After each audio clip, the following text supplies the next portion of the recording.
Welcome to dear student. आप सभी लोगों को Ashoka study point online platform पे सभी का स्वागत है।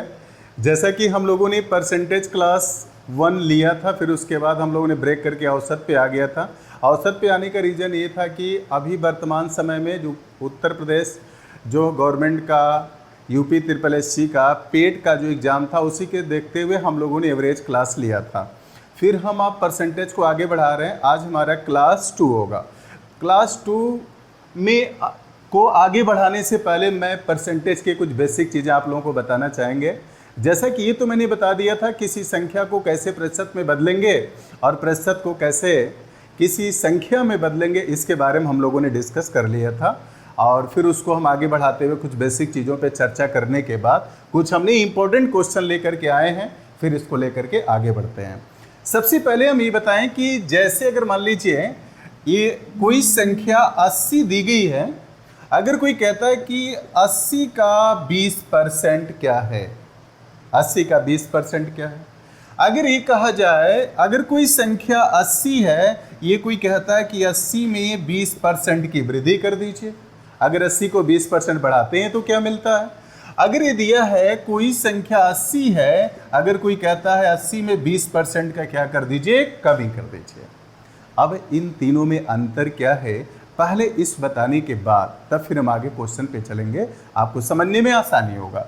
जैसे अगर ये कहा गया किसी संख्या 80 का अगर हम 20% करना है, तो एक तो तरीका ये हो गया 80 गुणे 20 बटे क्या होगा, 100 हो गया। सिंप्लीफाई किया, ये कैंसिल हो गया, 8 दूना कितना हो गया, 16। एक तो तरीका ये हो गया। दूसरा तरीका ये हो गया, आपको मालूम है कि 20% की जो वैल्यू होती है वो 1/5। जैसा हम लोगों ने पहले क्लास में सीखा था कि कैसे प्रतिशत को परसेंटेज में बदलेंगे, और मैंने 1/2 से लेकर के 1/50 तक हम जो इम्पोर्टेंट जो फ्रैक्शन होते हैं जो जनरली काम में आता है उसका मैंने लिख दिया था। तो यहाँ पे क्या दिया है, तो 20% की वैल्यू कितनी होगी, 1/5 हो गया। अब 80 का हमें 20% फाइंड करना था, 80 गुणे 1/5 किया तो हमें क्या मिल गया, 16 मिल गया। इस तरीके से 80 का हमने क्या निकाल लिया, 20%। लेकिन अगर हम ये कहें 80 में 20% की वृद्धि करनी है, कोई संख्या 80 है, 80 में क्या करना है, 20% की वृद्धि करना है। अब इसकी वृद्धि हम कैसे करेंगे, आप छोटे क्लासेज में कैसे करते थे। सबसे पहले क्या करते थे, 80 का 20% निकालते थे और 80 का 20% हम फाइंड करेंगे, कितना होगा, 16। और चूंकि 80 में 20% की वृद्धि करनी है तो 80 में हम 16 जोड़ दिए, कितना आ गया, 96। ये हमारा तरीका था, छोटे क्लासेज में पढ़ते आ रहे थे, वैसे हम करते थे। और फिर हम थोड़ा सा और एडवांस में चलें तो हमें क्या मिलेगा, अगर 80 में कह रहा है 20% की वृद्धि करना, तो जितनी वृद्धि करनी होती है 100 में उसको जोड़ लेते हैं। अगर 80 की वृद्धि करनी है, 80 में 20% की वृद्धि करनी है, तो 100 में 20 जोड़ लेंगे तो क्या मिलेगा, 120 बटे क्या करिए, 100 से गुणा कर दीजिए। अगर 30% की वृद्धि करनी होती तो 130 बटे 100 से गुणा करते। अगर 40% की वृद्धि करनी होती 140 बटे 100 से करते। अगर 200% की वृद्धि करनी होती 80 में, तो 100 में 200 जोड़ते, 300 बटे 100 से गुणा करते। अगर 2000% की वृद्धि करनी होती तो हम क्या करते, 100 में 2000 जोड़ते और 2100 बटे 100 से मल्टीप्लाई कर देते। ये रहा किसी संख्या को बढ़ाना, मतलब जितना हमें बढ़ाना है 100 में क्या करिए, उसको जोड़ दीजिए, बटे 100 से क्या करिए, मल्टीप्लाई कर दीजिए। तो हमें 20% 80 में वृद्धि करना था, 100 में 20 जोड़ा 120 हो गया, बटे 100 से मल्टीप्लाई कर दिया, हमें क्या मिला, 12 बटे क्या मिला, 96। अब एक तीसरा तरीका ये है, 80 में अगर हमें क्या करना है, 20% की वृद्धि करनी है, तो आपको मालूम है 20% का जो मतलब होता है 1/5। अगर 20% का मतलब 1/5 हुआ तो इसका मतलब क्या हुआ, अगर कोई मूल संख्या अगर 5 है तो उसमें कितने की वृद्धि करनी है, 1 की वृद्धि करनी है।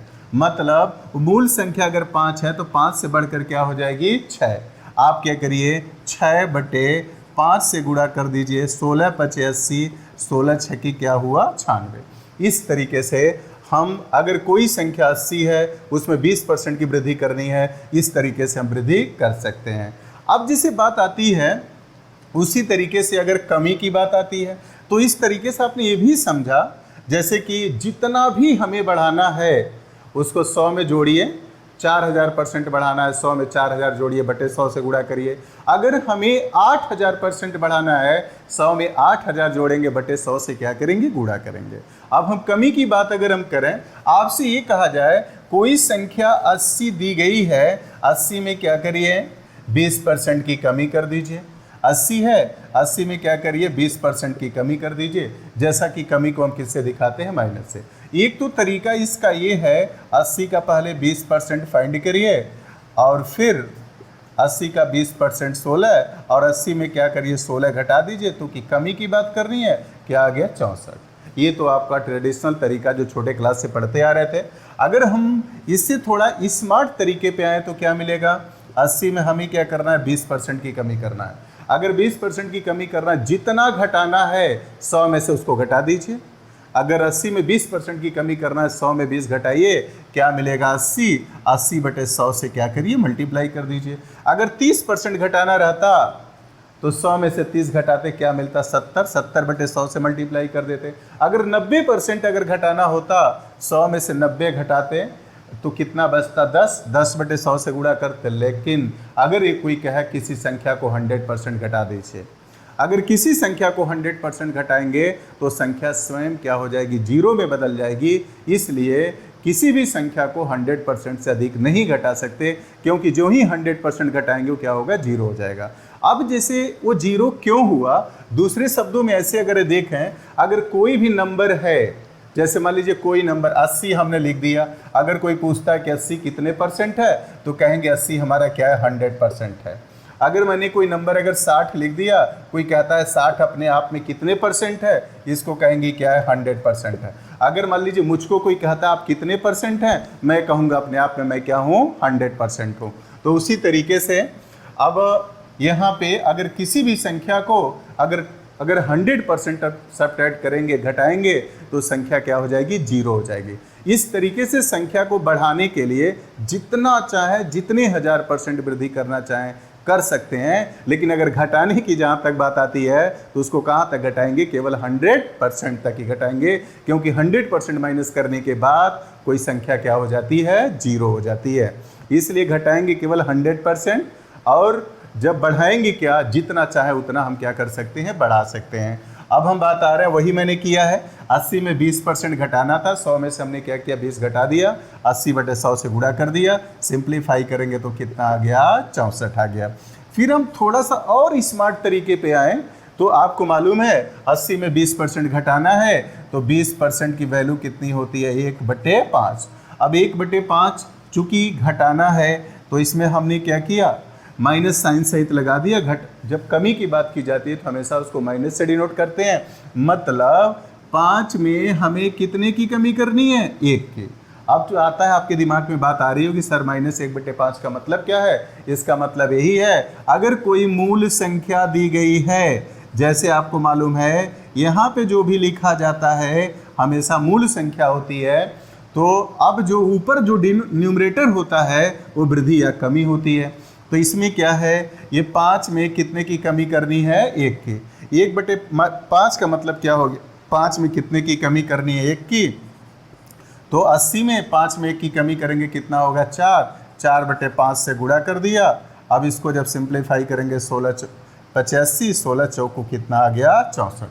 उम्मीद कर रहे हैं इस तरीके से किसी संख्या का परसेंटेज कितना हुआ, परसेंटेज वृद्धि कितना हुआ, परसेंटेज कमी क्या कितना हुआ, ये आप लोगों को समझ में आ गया होगा। अब हम आगे आपको ले चल रहे हैं, क्वेश्चन पे ले चल रहे हैं। अब क्वेश्चन देखें हम कैसे सॉल्व करेंगे। अब आगे बढ़ते हैं। जैसे अगर हम पहला क्वेश्चन लिए हैं जो बहुत ही इंपॉर्टेंट है, जैसे क्या दिया है, छोटे छोटे क्वेश्चन अभी लेकर चल रहे हैं, फिर आगे हम बढ़ेंगे ट्रिकी क्वेश्चन पे। जैसे कहा जा रहा है कि व्यक्ति के वेतन में 20% की वृद्धि प्राप्त होने पर उसका वेतन क्या होता है, 24,000 हो जाता है। तदनुसार उस व्यक्ति का पूर्व वेतन, मतलब प्रारंभिक वेतन कितना था, शुरू में उसका वेतन कितना था, ये आपको फाइंड करना है। जैसे अब हम इसको इतने तरीके से कर सकते हैं। जैसे पहला स्मार्ट तरीके की बात करें तो क्या होगा, वेतन में कितने की वृद्धि की जा रही है, 20% की वृद्धि की जा रही है। अगर 20% को प्रतिशत में बदलेंगे, 1 बटे क्या हो गया 5, चूंकि वृद्धि की बात की जा रही है तो मतलब 5 में कितने की वृद्धि हो रही है, 1 की। अगर 5 में 1 की वृद्धि हो रही है तो कितना हो जाएगा, 6 बटे क्या हो गया, 5। मतलब 6 बटे 5 को हम क्या कहना चाहेंगे, अगर कोई मूल संख्या अगर 5 है तो उसमें 20% की वृद्धि होने के बाद एक कितनी हो जा रही है, 6 हो जा रही है। मतलब उस व्यक्ति का प्रारंभिक वेतन अगर क्या है, 5 है, तो 20% वृद्धि के बाद बढ़ा हुआ वेतन कितना है, 6। अब इसको क्या बोलेंगे, ये हमारा क्या है, प्रारंभिक वेतन, ये 5 यूनिट है। इसको ऐसे भी लिख सकते हैं, अगर ऐसे लिखें इसको तो प्रारंभिक वेतन कितना हो गया, 5 वेतन, 5 यूनिट, और बढ़ा हुआ वेतन क्या है, 6 यूनिट। मतलब हमें क्या करना है, 6 यूनिट की वैल्यू ऑलरेडी पहले से गिवन है, बढ़ा हुआ वेतन, हमें 5 यूनिट की वैल्यू फाइंड करनी है। तो क्योंकि 5 यूनिट हमारा क्या है, प्रारंभिक वेतन है, मूल वेतन है, तो 5 यूनिट की वैल्यू चाहिए। तो अब हम क्या करें, 6 यूनिट जो बढ़ा हुआ वेतन है इसकी वैल्यू किसके बराबर है, 24,000 के बराबर है। 6 यूनिट बराबर 24,000, तो 1 यूनिट की वैल्यू कितनी आ गई, 4,000। प्रारंभिक वेतन फाइंड करना है, तो प्रारंभिक वेतन कितने यूनिट है, 5 यूनिट, तो 5 यूनिट की वैल्यू फाइंड करेंगे, 5 चौको 20, 20,000 की क्या हो गया, बराबर हो गया। इस तरीके से उस व्यक्ति का जो प्रारंभिक जो वेतन है वो किसके बराबर है, 20,000 के बराबर है। इसी क्वेश्चन को एक तरीका ये भी है, ऐसे भी कर सकते हैं, ध्यान देंगे कैसे करेंगे। जैसे अगर हम बात करें तो जैसे अगर प्रारंभिक वेतन की बात करें तो स्वाभाविक है, पहले तो प्रारंभिक वेतन आएगा, फिर क्या होगा, उसमें वृद्धि होगा, तो वृद्धि के बाद क्या होगा, परिणाम आएगा। जब हम प्रारंभिक संख्या से चल करके, प्रारंभिक वैल्यू से चल करके हम रिजल्ट को फाइंड करते हैं तो सीधा गुणा करते हैं, लेकिन अब हम रिजल्ट से अगर प्रारंभिक संख्या को फाइंड करेंगे तो उल्टा गुणा करेंगे, क्योंकि व्यक्ति का वेतन कितना है, बढ़ा हुआ वेतन 24,000 है, और उस वेतन से हमें प्रारंभिक वेतन पे चलना है, मतलब परिणाम से हमें प्रारंभिक संख्या पे आना है, मतलब बढ़े हुए वेतन से प्रारंभिक वेतन पे आना है। तो ऐसे केसेज में हम उल्टा चल रहे हैं, इसलिए उल्टा गुणा करेंगे। जैसे अगर बढ़ा हुआ वेतन 24,000 है, वेतन में कितने % की वृद्धि की जा रही है, 20% की, तो 20% की वैल्यू कितनी आ गई, 20% की वैल्यू 1/5। चूँकि इसमें 5 में कितने की वृद्धि हो रही है, 1 की वृद्धि हो रही है, 1 की वृद्धि करेंगे तो 6/5। जैसा कि मैंने अभी बताया है, उल्टा चलेंगे, परिणाम से मतलब बढ़े हुए वेतन से हमें मूल वेतन फाइंड करना है, तो उल्टा गुणा करेंगे, 5 उल्टा गुणा करेंगे तो क्या मिलेगा, 5/6। अब सिंप्लीफाई करेंगे तो ये 4,000 हो गया। अब सिंप्लीफाई किया तो कितना आ गया, 20,000 की क्या हो गया, बराबर हो गया। इस क्वेश्चन को ऐसे भी कर सकते हैं।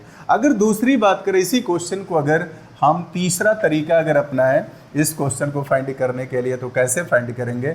हमने मान लिया कि व्यक्ति का प्रारंभिक वेतन क्या है, 100 है। अगर व्यक्ति का प्रारंभिक वेतन 100 है तो मतलब ये 100 जो हमने सपोज किया, ये कोई इमेजिनरी नंबर है, ये काल्पनिक नंबर है। काल्पनिक नंबर का सेंस का मतलब ये हो गया, हमने इस नंबर को अपने अनुसार सपोज किया है। चाहे तो इस नंबर को आप 50 ले लें, 200, 400 कुछ भी ले लें। तो अगर हमने उस व्यक्ति का प्रारंभिक वेतन एक इमेजिनरी नंबर या एक काल्पनिक नंबर या अपने तरफ से माना हुआ नंबर अगर हम 100 लेते हैं, तो इसका मतलब ये हो गया कि हमें 100 की वैल्यू फाइंड करनी है। हमें किसकी वैल्यू फाइंड करनी है, 100 की वैल्यू फाइंड करनी है। अब इसी 100 की वैल्यू हमें फाइंड करना है, क्योंकि हमने मान लिया कि प्रारंभिक वेतन क्या है, 100 है, जो हम सपोज करेंगे उसी की हमें वैल्यू फाइंड करनी है। अब इसमें क्या की जा रही है, 20% की वृद्धि की जा रही है, 20% की वृद्धि की जा रही है। तो जैसे 20% वृद्धि का मतलब क्या हुआ, 100 अगर किस व्यक्ति का वेतन 100 है, उसमें कितने की वृद्धि करनी है, 20 की। 20 की वृद्धि करेंगे तो बढ़ा हुआ वेतन कितना हो गया, 120। नया वेतन क्या हो गया, 120, और 120 यूनिट की वैल्यू कितनी है, ये 24,000 रुपये है। और तो 1 यूनिट की वैल्यू 0 से 0 कैंसिल हो गया, 1 यूनिट की वैल्यू हमारी कितनी आ गई, 1 यूनिट की वैल्यू 200 के बराबर हो गया। 1 यूनिट की वैल्यू 200 के बराबर हो गया। हमें कितनी यूनिट की वैल्यू हमें फाइंड करनी है, 100 यूनिट की वैल्यू फाइंड करनी है। तो 100 यूनिट की वैल्यू क्या आ गई, 20,000 की क्या हो गया, बराबर हो गया, 20,000 के बराबर हो गया। अब हम बात करें एक अलग तरीके की बात करें, जैसा कि आप छोटे क्लासेज में पढ़ते हैं। अगर हम ये बात करें उस व्यक्ति का प्रारंभिक वेतन क्या है, x है। हम ये बात करें उस व्यक्ति का प्रारंभिक वेतन क्या है, x है, और x में कितनी की वृद्धि की जा रही है, 20% की। तो अभी आपने जाना है 20% की वैल्यू 1/5 होती है। इसमें कितने, इसका मतलब क्या है 20% की वृद्धि करनी है, तो इसका मतलब 5 में कितने की वृद्धि करनी है, 1 की। 5 में 1 की वृद्धि करेंगे तो क्या होगा 6, तो इसमें क्या करेंगे 6/5 का मल्टीप्लाई कर देंगे। अब जो हमने ये निकाला बढ़ा हुआ वेतन निकल गया, और यही किसके बराबर है 24 के क्या है बराबर है। सिंप्लीफाई करेंगे 6 चौको 24, 4000 हो गया। यक्स की वैल्यू कितनी आ गई 20,000 के बराबर हो गया। हमने क्या माना था, मतलब उस व्यक्ति का जो प्रारंभिक वेतन क्या है यक्स था, और यक्स की वैल्यू हमने कितना मान लिया 20,000। उम्मीद कर रहे हैं चीज़ें आपको समझ में आ गई होगी। इस तरीके से इस क्वेश्चन को इतना कर सकते हैं। इसी क्वेश्चन को चलें थोड़ा सा और स्मार्ट तरीके पे हम पहुंचते हैं। अगर और स्मार्ट तरीके पे पहुंचेंगे तो कैसे करेंगे, जैसे क्या है 20% की वृद्धि की जा रही है, 20% को क्या लिख सकते हैं 1/5 लिख सकते हैं। क्योंकि वृद्धि की बात की जा रही है तो इसका मतलब 5 में कितने की वृद्धि की जा रही है 1 की, मतलब इसका जब 1 की वृद्धि की जाएगी तो कितना मिला 6/5। मतलब उस व्यक्ति का जो प्रारंभिक वेतन है वो किसके बराबर है 5 है, और बढ़ा हुआ वेतन क्या है 6। यही 6 हमारा किसके बराबर है, यही 6 24,000 के बराबर है। जब सिंप्लीफाई करेंगे 1 यूनिट की वैल्यू कितनी आ जाएगी, आप 4000 के बराबर हो गया। हमें कितने यूनिट की वैल्यू फाइंड करनी है 5 यूनिट की, तो 5 यूनिट की वैल्यू कितनी आ गया 20,000 की क्या है बराबर है। इस तरीके से इसकी वैल्यू हम ऐसे भी फाइंड कर सकते हैं। अब हम आगे बढ़ रहे हैं, नेक्स्ट क्वेश्चन को ले रहे हैं। अब नेक्स्ट क्वेश्चन में क्या दिया है, जैसे अगर हम नेक्स्ट क्वेश्चन की बात करें तो नेक्स्ट क्वेश्चन में दिया है निम्नलिखित किस गुणज से किसी संख्या में 17% की वृद्धि होगी।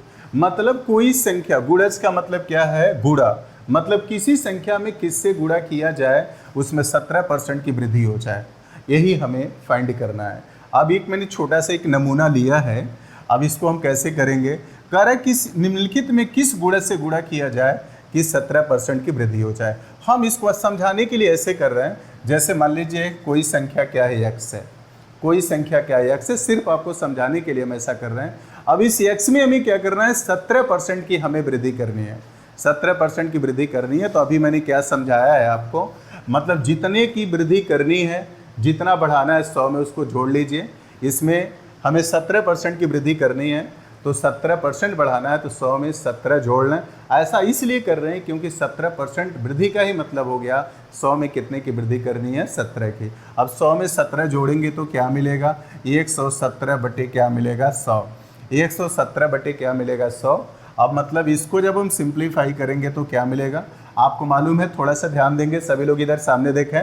मतलब कुछ चीज़ें क्या है, जैसे मान लीजिए अगर हम दे दिए, जैसे हमने लिख दिया 15 बटे क्या लिखा 10, अगर 15 बटे 10 लिखा, आपको मालूम है डिनोमिनेटर में जितने जीरो होते हैं न्यूमरेटर में उतने अंक पे दशमलव लगता है। जैसे यहाँ पर क्या दिया 10 है तो 1 जीरो है, दशमलव कितने अंक पे लगेगा 1 अंक पे।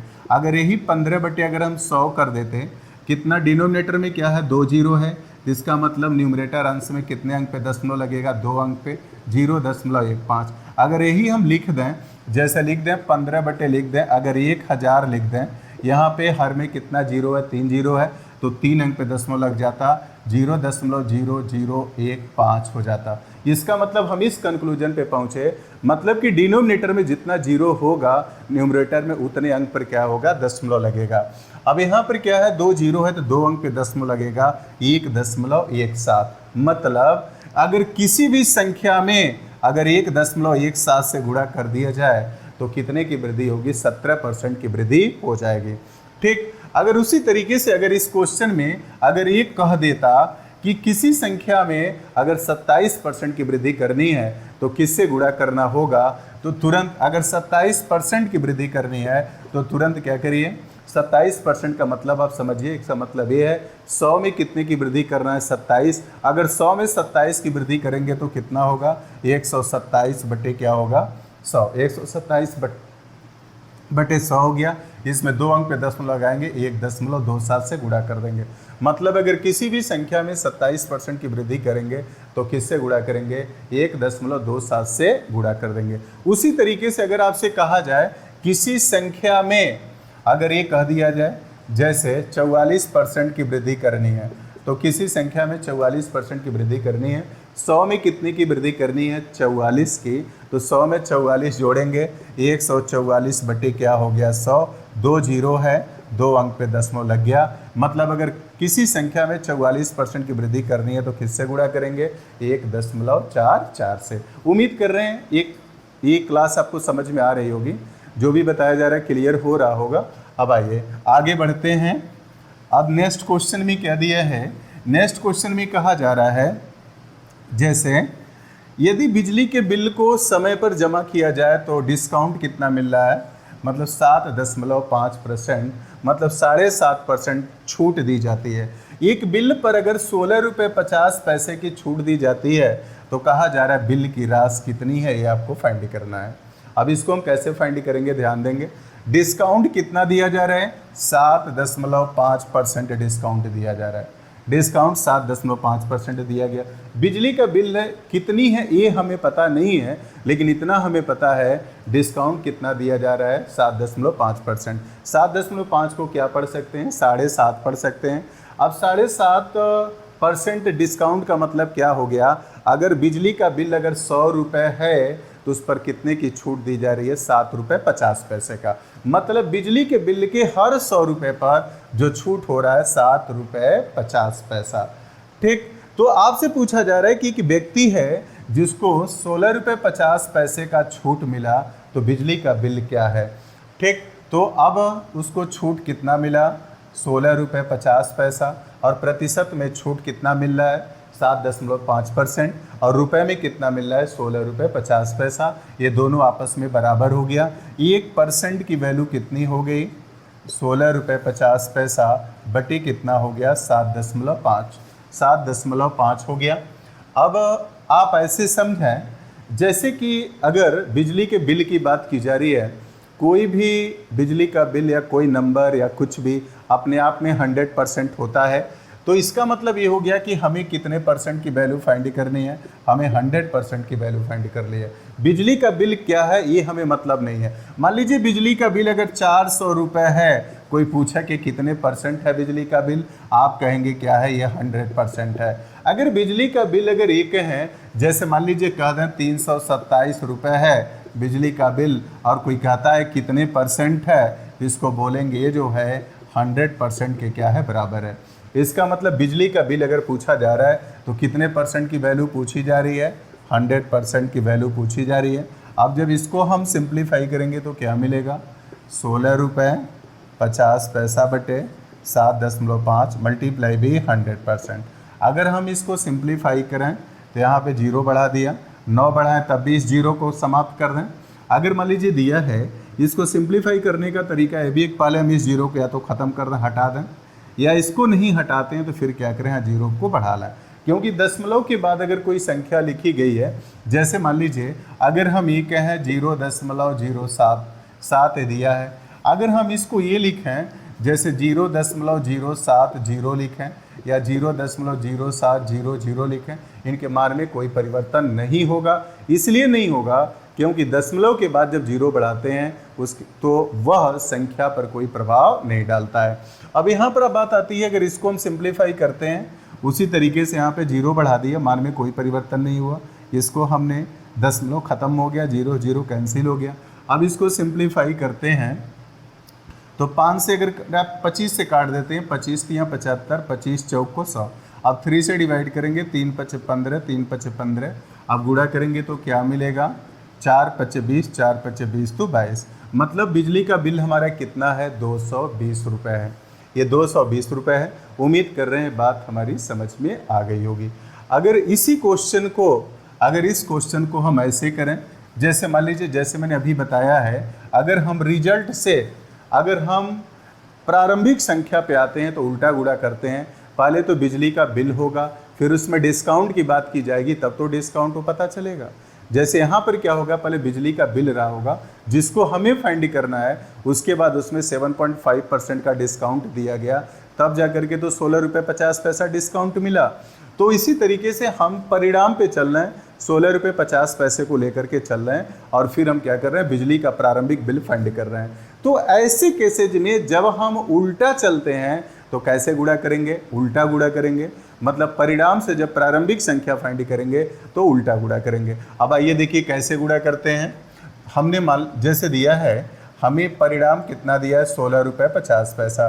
परिणाम का मतलब क्या हुआ, परिणाम का मतलब यही हुआ कि जैसे बिजली के बिल में छूट हमें कितना मिला है, 16 रुपये 50 पैसा। अब यहाँ पर दिया है, जैसे यहाँ पे अब 7.55% का क्या हो रहा है, डिस्काउंट मिल रहा है। तो अगर हम 7.5% को अगर हम चेंज करें 7.5% को 7.5/100 हो गया। सिंप्लीफाई करेंगे, कैंसिल, 0, 25 या 75, 25 चौको 100, कितना आ गया, 3/40। मतलब ये हो गया, अगर बिजली का बिल अगर 40 रुपये है तो इस पर कितने का डिस्काउंट मिल रहा है, 3 का डिस्काउंट मिल रहा है। कितने का डिस्काउंट मिल रहा है, 3 का डिस्काउंट मिल रहा है। अगर बिजली का बिल 40 रुपये है तो 3 का डिस्काउंट मिल रहा है। तो इसका मतलब क्या हो गया, आपको डिस्काउंट जो मिला है, कितना डिस्काउंट जो आपको मिला है यहाँ पर कितना मिला है, 16 रुपये 50 पैसा मिला है। तो अब जो डिस्काउंट मिला है इससे हम प्रारंभिक बिजली का बिल हम फाइंड करेंगे तो उल्टा गुणा करेंगे। अब उल्टा गुणा करेंगे तो किससे करेंगे, 40 बटे क्या करेंगे, 3 से मल्टीप्लाई कर देंगे। अब सिंप्लीफाई करेंगे तो अब ध्यान दीजिएगा, सिंप्लीफाई कर रहे हैं तो क्या मिलेगा, 3 × 5 = 15 और 3 × 5 = 15 हो गया। अब चाहे तो मैंने बताया कि इसको 0 पहले से हटा दीजिए, नहीं हटाए तो कोई बात नहीं, 0 लिख दीजिए, 20 के बराबर हो गया। अब देख रहे हैं कि यहाँ पे दशमलव कितने अंक पर है, 2 अंक पे है और यहाँ 2 0 प्रेजेंट है तो कैंसिल हो गया। अब दशमलव भी खत्म हो गया। अब 55 × 4 करेंगे तो क्या मिलेगा, 220 मिला। उम्मीद कर रहे हैं क्वेश्चन समझ में आ गया होगा।